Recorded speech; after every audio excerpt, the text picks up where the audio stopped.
उनके विधायकों की संख्या कम हो, पर आज की तारीख में जो राजनीतिक परिस्थिति है उसमें उस संख्या का महत्व तो है ही। ऐसे में अगर वो ऐसी मांग कर रहे हैं तो ज़रूर उस मांग को सुना जाना चाहिए। भाई पूर्व मुख्यमंत्री तो हमारे प्रदेश के वो रहे ही हैं, तो ऐसे में अगर कोई ऑफर उनको दे रहा है तो कोई बड़ी बात तो नहीं ना। अजीत जी सुलझे हुए नेता हैं, ऐसा कोई विषय नहीं होना चाहिए। क्या मांझी जी रहेंगे आप लोगों के साथ, क्योंकि मुख्यमंत्री बनाने के ऑफर है? आपको क्या पता है? हमको तो ऐसा कुछ जानकारी नहीं। का इस्तीफा का खबर भी कल उड़ गया था मार्केट में। हमको लगता है कि पॉलिटिकल माहौल में ये सब चलते रहता है। मांझी जी बहुत सुलझे हुए व्यक्ति हैं, इतना हल्का बात उनके बारे में नहीं किया जा सकता। नमस्कार, आप लाइव बिहार देख रहे हैं। मैं हूं राज मोहन तिवारी। राष्ट्रीय जनता दल को सत्ता से बेदखल कर नीतीश कुमार ने बीजेपी के साथ मिलकर बिहार में सरकार का गठन तो कर लिया, लेकिन इस एनडीए सरकार में जीतन राम मांझी 2 मंत्री पद को लेकर अभी भी ठने हुए हैं, मानने को तैयार नहीं।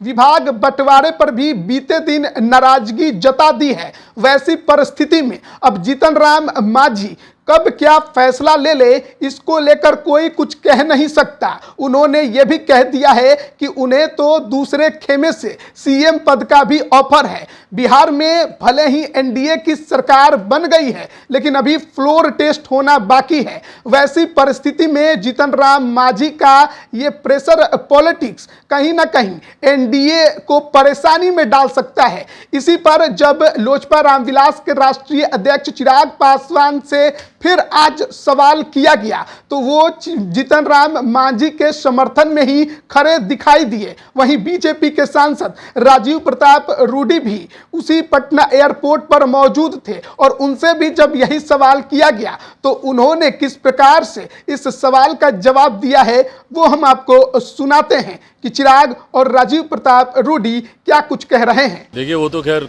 खबर शायद निराधार थी, मुझे नहीं पता।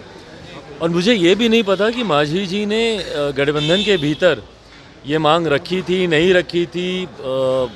शपथ लेने से पहले इस विषय पे कोई क्लैरिटी आई थी, नहीं आई थी। हम इतना ज़रूर मानते हैं कि भले उनके विधायकों की संख्या कम हो, पर आज की तारीख में जो राजनीतिक परिस्थिति है उसमें उस संख्या का महत्व तो है ही।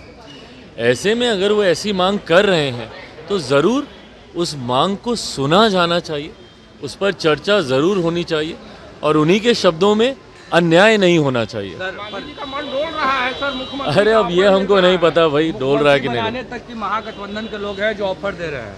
भाई पूर्व मुख्यमंत्री तो हमारे प्रदेश के वो रहे ही हैं, तो ऐसे में अगर कोई ऑफर उनको दे रहा है तो कोई बड़ी बात तो नहीं ना। कांग्रेस के सभी विधायक को हैदराबाद शिफ्ट कर दिया गया है। अब कांग्रेस को अपने विधायकों पे भरोसा नहीं है तो कोई क्या करे। क्या लगता है टूट जाएगा? मुख्यमंत्री बनाने का ऑफर दिया जा रहा है और अड़े हुए हैं 2 मंत्री पद के लिए।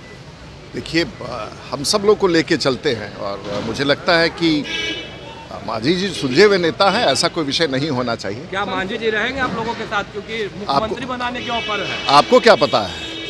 हमको तो ऐसा कुछ जानकारी नहीं। का इस्तीफा का खबर भी कल उड़ गया था मार्केट में। हमको लगता है कि पॉलिटिकल माहौल में ये सब चलते रहता है और मांझी जी बहुत सुलझे हुए व्यक्ति हैं, इतना हल्का बात उनके बारे में नहीं किया जा सकता। तो अभी आपने सुना दोनों ही नेताओं को। चिराग पासवान एक तरफ जहां जीतन राम मांझी के पक्ष में खड़े दिखाई दिए, तो वहीं दूसरी तरफ बीजेपी के सांसद राजीव प्रताप रूडी ने साफ कहा कि जीतन राम मांझी तो सुलझे हुए नेता हैं। अब ऐसे में देखना होगा कि फ्लोर टेस्ट से पहले क्या बिहार की राजनीति में एनडीए के अंदर मांझी के इस बयान से कुछ प्रभाव पड़ता है, कुछ असर पड़ता है, उनकी मांग मानी जाती है या फिर कोई बड़ा खेला हो जाएगा जैसा कि राजद दावा करती है। बने रहिए लाइव बिहार के साथ। आप सभी का बहुत बहुत धन्यवाद।